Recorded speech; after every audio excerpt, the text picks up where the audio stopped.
On The Chris Smith Show, this is All Things Automotive with Sydney City Lexus and Sydney City Toyota Managing Director, John Roca. Yes, John Roca in the studio. Did you have anything to do with the timing of the cake? Did you insist that Anita wait until you came into the studio? No, I'm taking no credit. That was all Anita. Very lucky. It looked good. It was sort of, I implicated that it might have been a bit of me, but it wasn't at all.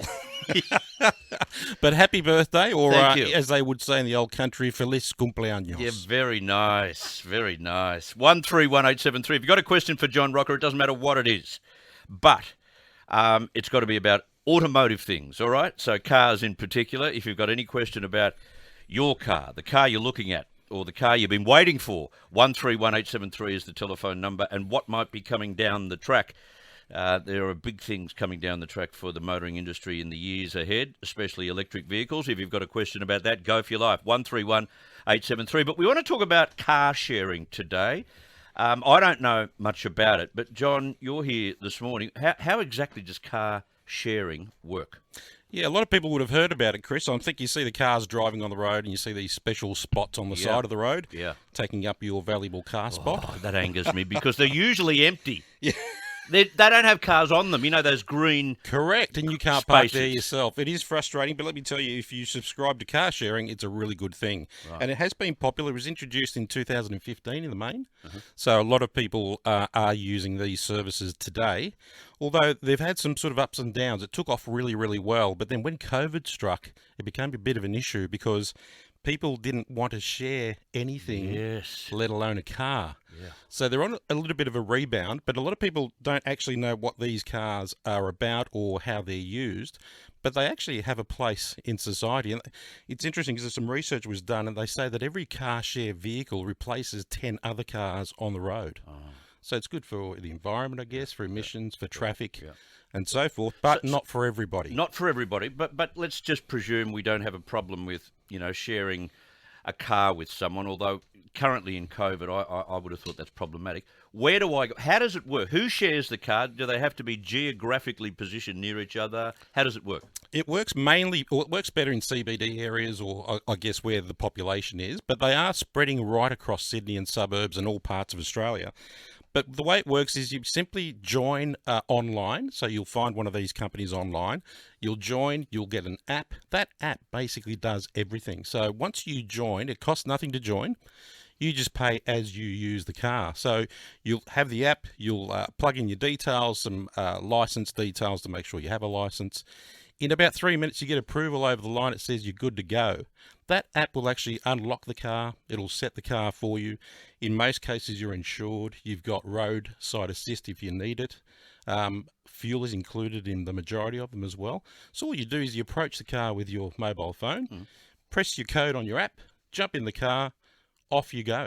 And then you're charged by the hour and by kilometres as well. Kilometres and petrol?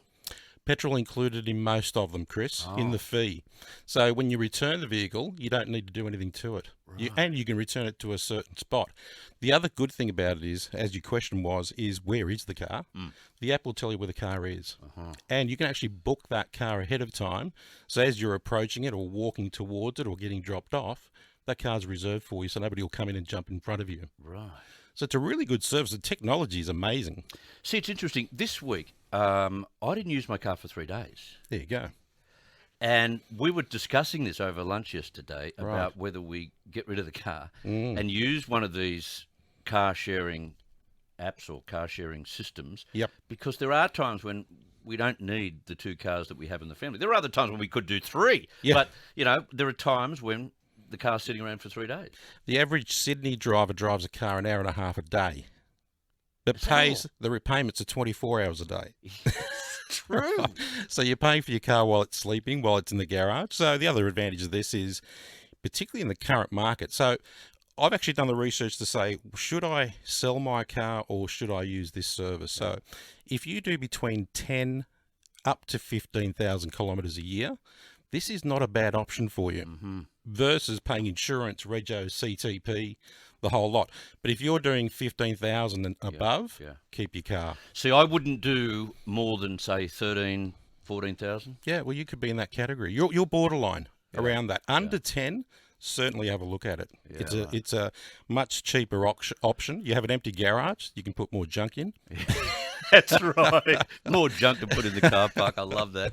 But you miss out on the things like comprehensive car insurance. Yes, They're big payments. big. You miss out on green slips, big payments. Yeah. Rego, Yep, you just skirt around that. That's interesting. absolutely. Maintenance, service. Yeah. Have you done car sharing? Are you in the middle of a car sharing process, and what have you learnt from it? 131873. I'd love to hear your experiences with car sharing. And are there good car sharing arrangements, and are there poor car sharing arrangements? Give us a call on the open line. Now, Michael has phoned through, wants to ask you about a car coming up around the corner. Michael, go ahead. John's listening. Hi, Michael. G'day, John. How are you, mate? I'm just inquiring about the new Lexus RX. Yes. What details do you have on that? Had a very good look at the car, not physically because it hasn't been launched yet. It will be launched in December this year, I can tell you that. We'll have the car by then. It will not be available in a 7-seater where it currently is. So at the moment you can buy an RX in a 5 and a 7. But the car is a completely new platform. So it's the new platform philosophy for Lexus. The car is outstanding from what I've seen. And some of the technology in this car is absolutely amazing. But you probably won't get your hands on one, I would say, until, close to mid-2023 at this stage, because we're already taking orders on the car. But it is significantly different to the current car. It drives differently from what I'm told, and it'll be a very popular model. And do you think the price will change very much from the previous model? Based on the technology, I would say it would probably be about $5,000 to $7,000 more, depending on the grade, over the current car. Okay. The pricing Thanks very has much not for been that. confirmed, but yeah, keep an eye. Have a look on American websites. If you just Google, if you like, your RX New Generation 23, you'll get a lot of details on the car. Terrific. Thanks very much. Good luck, on you, Michael. We'll take a break. Got a couple of questions on ordering cars at the moment and the delays in that. We'll go to those and go to more of your calls on the open line, and in particular your car sharing experiences. And would it be something that you have suggested to your sons and daughters or grandsons and granddaughters to do? Is it something that younger people might be suited to? Give us a call. Yes, Anita has outdone herself. It's an orange cake with that beautiful chocolate on it. It's like, as Dan put it just a short time ago, it's like a gigantic, big, yummy Jaffa. Lovely. Well done, Anita. Yeah, beautiful. Good birthday cake. Let's go to Steve's call in Kemaray. Go ahead, Steve. Hey, Steve. Hi, g'day. I rent my car out on an app called Car Next Door. Yes. There's hundreds of cars on the site. I charge $50 a day, 33 cents a kilometre. Insurance is included in that, so when you rent it, you don't have to worry about comprehensive insurance. It's all done for you. And you basically send me a message on the app saying, can I rent it out on this day or this week for the whole week? And I'll get back to you saying yes. Leave the key in the lock box outside the house. Fantastic. And they come, they've got a code, and they drive it off. Yeah. They're checked out, so when you join as a member, as a renter, you have to give your license and all that sort of thing. And I've rented the car out probably 100 times.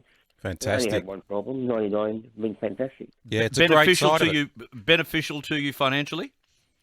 Yeah, look, it's $50 a day and 33 cents a kilometre, so you don't make a lot of money, but you might make $80, $90 for the day.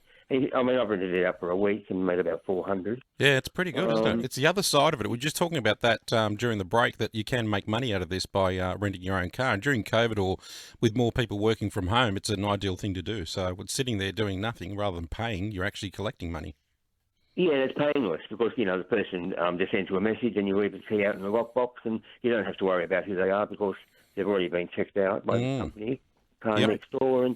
And there's good support, fantastic support on the phone, I've found. Great idea. And any problems they fix up for you within half hour. Car Next Door, good testimonial. Good on you, Stephen. Thank you very much. Thanks, Steve. Paul has a question of you about this system. Go ahead, Paul. Hey, Paul. Yes, Roca, thanks for taking the call. Just quickly, yeah, look, that's all fine. The devil's in the detail. I haven't done it, but wonder if you could answer for me or find out. Just a quick scenario. I pick the car up and do it. I have a motor vehicle accident and I'm injured, or someone else is very severely injured. What cover? Like I've got that car to have comprehensive on your own, But what cover, or what could you be confident that if you had a severe injury, and just say the extreme, end up in a wheelchair with these companies that run these apps, how much insurance are you covered for? Because the Green said, that's my big concern, because the devil's in the detail, Rocco. If you have a really bad prank and you're badly hurt, when you get on there and you go, oh, hang on, I've had a prank, oh, look, you got limited coverage or whatever. Yeah, it'd be nice to know the detail. Absolutely. So the details, you're right. It's in the details. The devil is in the detail, is what I'm trying to say.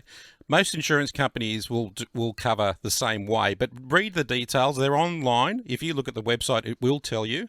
But I can tell you, you will be insured. It won't be much different to your own car insurance. They're using very similar companies.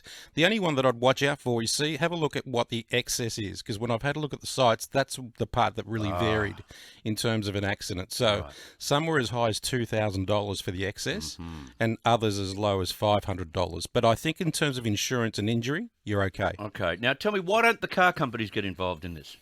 Well, they are. So these guys were the disruptors to car companies. So we're saying, well, we're not going to sell many cars if people are renting cars, right? But the fortunate part is that they're still buying them from us. So, but I can tell you, Kinto is a new company that Toyota is using. So in my business, I'm actually a pilot dealer for this. So now we're sort of disrupting the disruptors, if you like, where you can actually rent let's pick an example. The most popular selling car in Australia is a Corolla.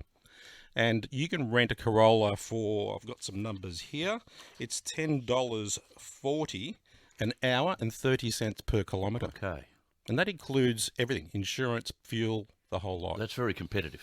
It is very competitive, and you can rent it for an hour or a year. Two quick questions. Lexus IS series, someone's asking, when's it back in Australia? Yeah, very much missed model. It will be back in Australia, the all-new, completely different car. And watch out, because we're told there may be some different aspects to that model as well. We expect it late 2024, but not confirmed. And the overall wait for cars nowadays when you order them? Chris, it's just getting worse and worse. Is it? It's anything between 8 months would be your lowest time, up to 2.5 years. Right. It's not improving. Wow. All the best. You need to be patient. Yes, you need to be patient big time. Thank you, John Roca. Thanks, Chris. Thanks for having me. Have a great day on your birthday. Good on you. Thank you. Sydney City Lexus and Sydney City Toyota, and our Sydney City Toyota Glebe Managing Director.